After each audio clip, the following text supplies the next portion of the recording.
Hello दोस्तों। आज हम बहुत ही प्यारी कहानी राजकुमार की प्रतिज्ञा के अंतिम पड़ाव तक पहुंच गए हैं और यह है कहानी का अंतिम भाग।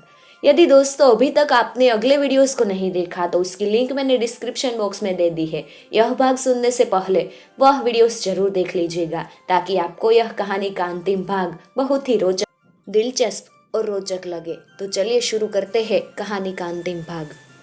राजकुमार का रसाला बड़े ही आनंद से यात्रा कर रहा था। दोपहर हो चुकी थी। राजकुमार ने घोड़ों को रोक दिया। बोला, आगे तो घना जंगल आएगा, हम लोग यहीं पर भोजन कर ले और थोड़ा विश्राम भी। एक छायाकार वृक्ष के नीचे उन्होंने डेरा डाला, भोजन किया, पर पक्षियों के प्रमोद ने उन्हें आराम नहीं करने दिया। वे आगे बढ़े चले। राजकुमार का अनुमान था कि वे दिन ढलने तक जंगल को पार कर लेंगे।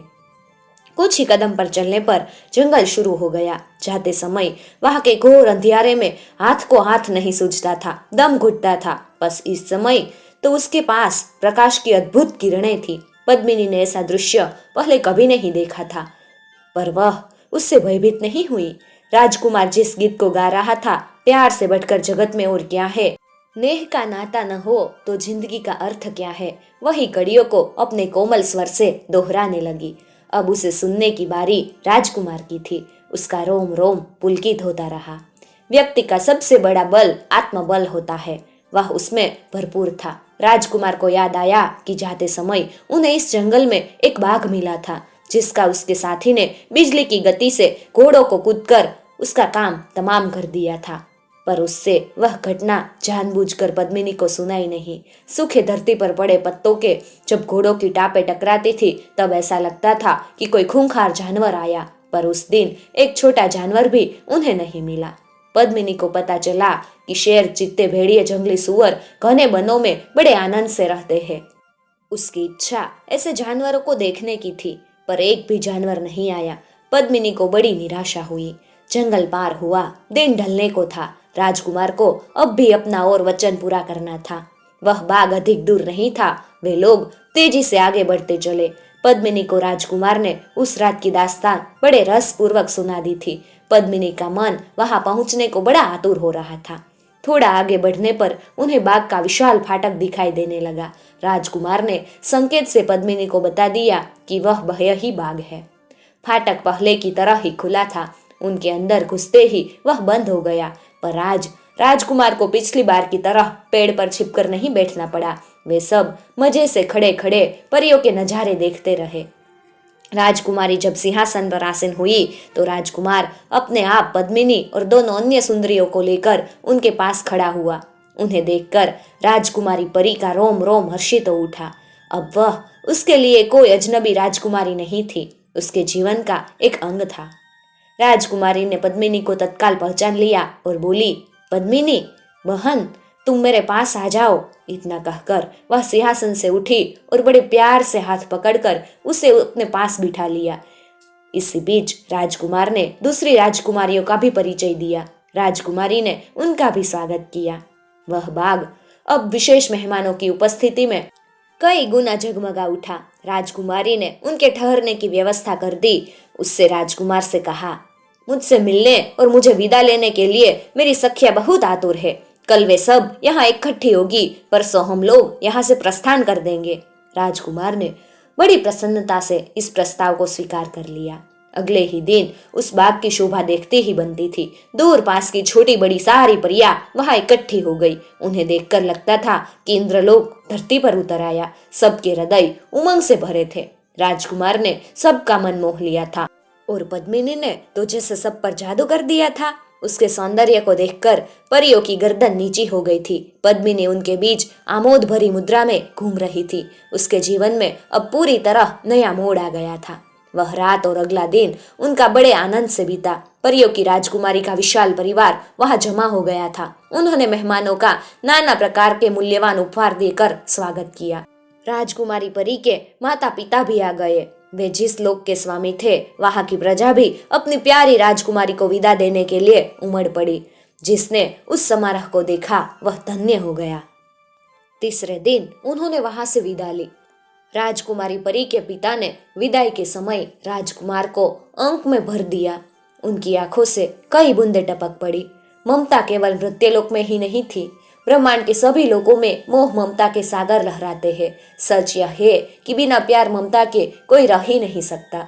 जिसके पास हृदय है उसके पास प्यार की अनमोल संपदा है। माँ ने बेटी को इतने आभूषण दिए कि उनको देखकर राजकुमारी अपने सिंहल द्वीप के आभूषण को भी भूल गई। सबके जीवन का वह ऐसा अनुभव था जिसे कभी भुलाया नहीं जा सकता था।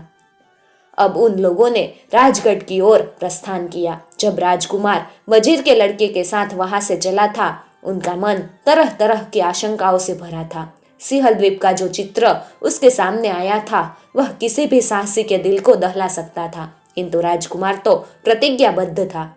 उसे वहां जाना और पद्मिनी को प्राप्त करना था। उसने अपना हौसला बनाए रखा, फिर भी उसके मन में एक कोने में एक डर छिपा था। वह वहां कैसे पहुंचेगा? किंतु उसके बंद रास्ते एक के बाद एक खुलते गए। उसकी प्रतिज्ञा पूर्ण हुई। उसे वह बेशकीमती रत्न मिल गया जिसे पाना बड़े भारी सौभाग्य की बात थी। पूरी टोली उत्साह से भरकर अपने गंतव्य की ओर जा रही थी। राजकुमार के आनंद की सीमा नहीं थी। कहावत है कि जीवन की सबसे बड़ी उपलब्धि सफलता है। यदि सफलता नहीं मिलती तो व्यक्ति अनुभव करता है वह पराजित हो गया। राजकुमार ने पद्मिनी को लाने की प्रतिज्ञा की थी। उनका सिंहल द्वीप पहुंच जाना और एक अभेद्य दुर्ग को वेद कर पद्मिनी को ले आना आश्चर्यजनक उपलब्धि थी, जिस पर सहज ही गर्व किया जा सकता था। राजकुमार को गर्व तो नहीं था, पर उसे संतोष अवश्य था। राजगढ़ अब भी काफी दूर था। राजकुमार बहुत दिनों के बाद लौट रहा था। तरह तरह के विचार उसके मन में उठ रहे थे। सबसे छोटा होने के कारण वह राजा का सबसे लाडला बेटा था। उसके चले जाने और इतने दिन कोई खोज खबर न मिलने पर उनकी क्या हालत हुई होगी, कहीं कुछ अनहोनी न हो गई हो। राजगढ़ अब भी दूर है। इस विचार के आते ही राजकुमार का सिर चकराने लगा। ऐसी स्थिति होती है तो प्रियजन के अनिष्ट की कल्पना सहज ही मन में उठ जाती है। राजकुमार ने बार बार सिर झटका, मन ही मन बुदबुदाया, नहीं नहीं, ऐसा नहीं हो सकता।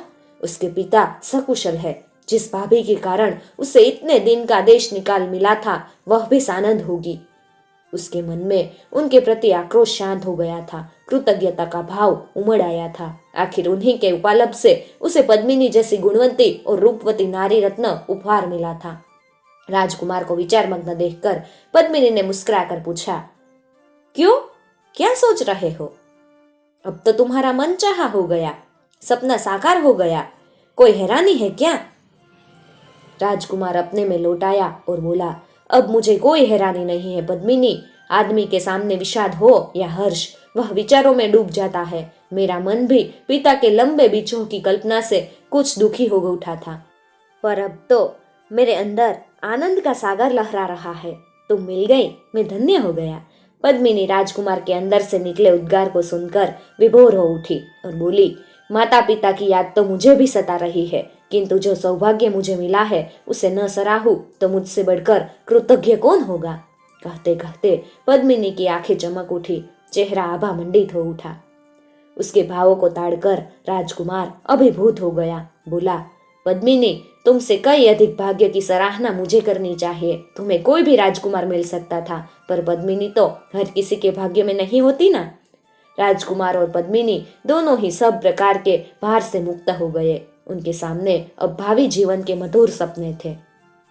चलते चलते उन्हें एक विशाल सरोवर मिला। जाते समय राजकुमार इतना चिंतित था कि उसका ध्यान उस ओर गया ही नहीं, पर अब उसके मन की दशा भिन्न थी। सरोवर में पक्षी क्रीड़ा कर रहे थे और नाना वर्ण के कमल खिले थे। पास ही एक सुंदर बाग था। राजकुमार ने कहा, हम लोग थोड़ी देर यहाँ ठहर जाए, सरोवर में स्नान कर ले और थोड़ा खा पी ले। तरोताजा होकर राजगढ़ पहुंचेंगे तो हमारा आनंद और बढ़ जाएगा।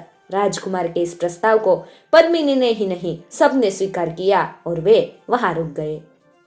स्नान करके उन सब से मिलकर खाना खाया। उनके आमोद प्रमोद के वहां के पशु पंखी भी शामिल हो गए। पद्मिनी ने अपने हाथ से उन्हें खिलाया। सूर्य सिर पर आ गया था। थोड़ी देर आराम करके वे आगे बढ़े चले। राजकुमार ने कहा, दिन छिपने से पहले हमें राजकोट पहुंच जाना चाहिए।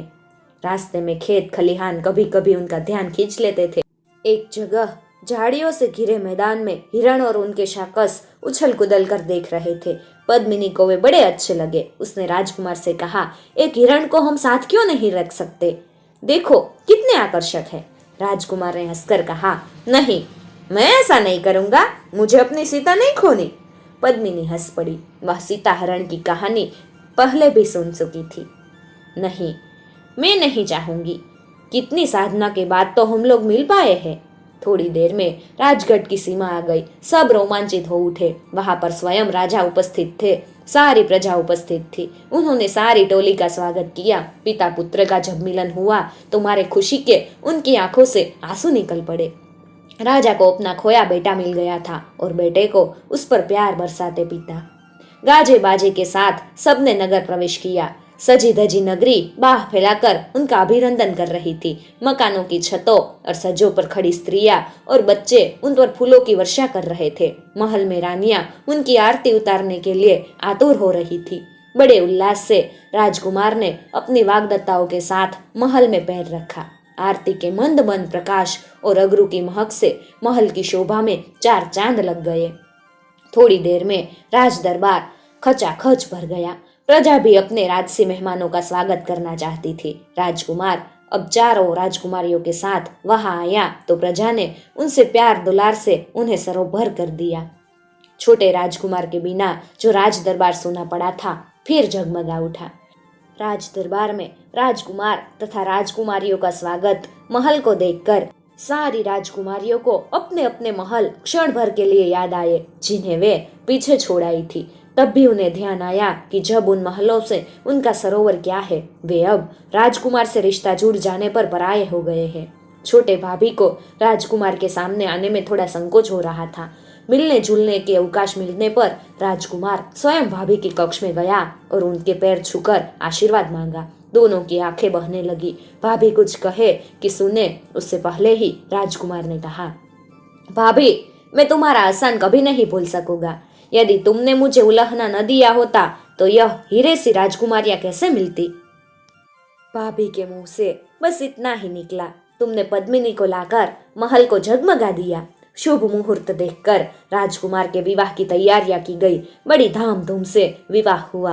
राजकुमार को एक से बढ़कर एक राजकुमारियां मिल गई थी। महल आलोक से भर गया। प्रजा आनंदित हुई। राजा सुखी हुआ। और हमारी कहानी खत्म हुई, लेकिन शायद कहानी खत्म नहीं हुई, क्योंकि हमारा जीवन ही एक लंबी कहानी है। दोस्तों, यदि आपको हमारी यह कहानी अच्छी लगती हो तो हमारी चैनल को जरूर सब्सक्राइब कर लीजिएगा, ताकि आने वाले नए वीडियोस के नोटिफिकेशन सबसे पहले आपको मिल सके।